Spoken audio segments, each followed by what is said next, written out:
C5 app download ചെയ്യൂ. കാണൂ മുഴുവൻ എപ്പിസോഡുകളും സൗജന്യമായി. തനിക്കിത് പെട്ടെന്ന് എന്തുറ്റി? ഒന്നുമില്ല സർ.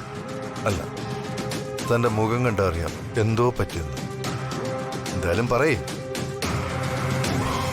ഓ, രാജാറാം ശ്രീലക്ഷ്മിയുടെ ഫിംഗർ പ്രിന്റ് അന്വേഷിച്ച് ഇവിടെ വന്നതാണോ തന്റെ പ്രശ്നം? സാറ് ശ്രീലക്ഷ്മി എന്ന പെൺകുട്ടിയുടെ വ്യക്തിത്വത്തെയാണോ സൗന്ദര്യത്തെയാണോ സ്നേഹിച്ചത്? സാറ് നിർബന്ധിച്ചതുകൊണ്ടാ എന്റെ മനസ്സിലുള്ള ഒരു സംശയം ഞാൻ ചോദിച്ചത്.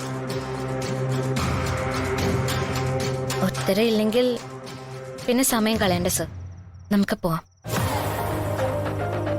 ശ്രീലക്ഷ്മി,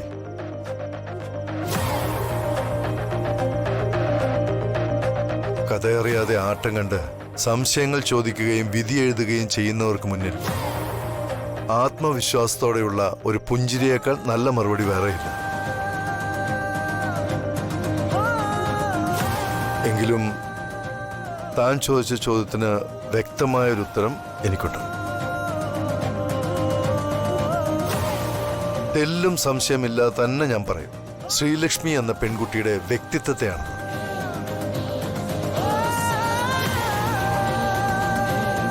ഞങ്ങളെ രണ്ടാളെയും കുറിച്ചുള്ള എല്ലാ കഥകളും അറിയാവുന്ന താൻ ഇങ്ങനൊരു ചോദ്യം ചോദിക്കാൻ പാടില്ല.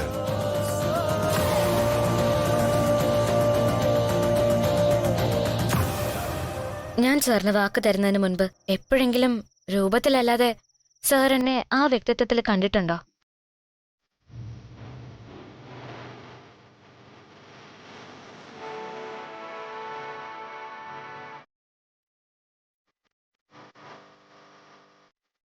എനിക്കറിയാം ഇല്ലെന്ന്. പിന്നെ എന്തിനാണ് സർ സാറിന് ഇനിയും എന്നെ സംശയം?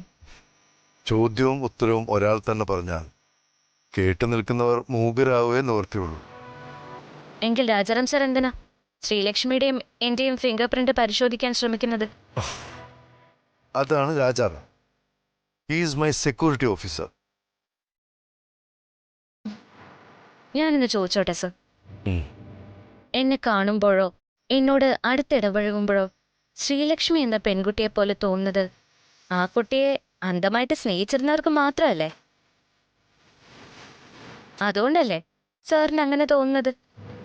രാജാറാം സാറിനും അങ്ങനെ തോന്നുന്നത്? ഇനിയൊരിക്കലും ഇങ്ങനൊരു സംസാരം ഞാനും സാറും തമ്മിൽ വേണ്ടെന്ന് വിചാരിച്ചതാ. എനിക്കതിൽ കുഴപ്പമൊന്നുമില്ല. പക്ഷേ എന്തിനാ ഇങ്ങനൊരു അന്വേഷണം? മനസ്സിലായി. അതൊന്നും താൻ കാര്യമാക്കണ്ട. എനിക്കൊരു വിശ്വാസമുണ്ട്. ആ വിശ്വാസത്തിൽ തന്നെ ഞാൻ മുന്നോട്ട് പോകുന്നത്.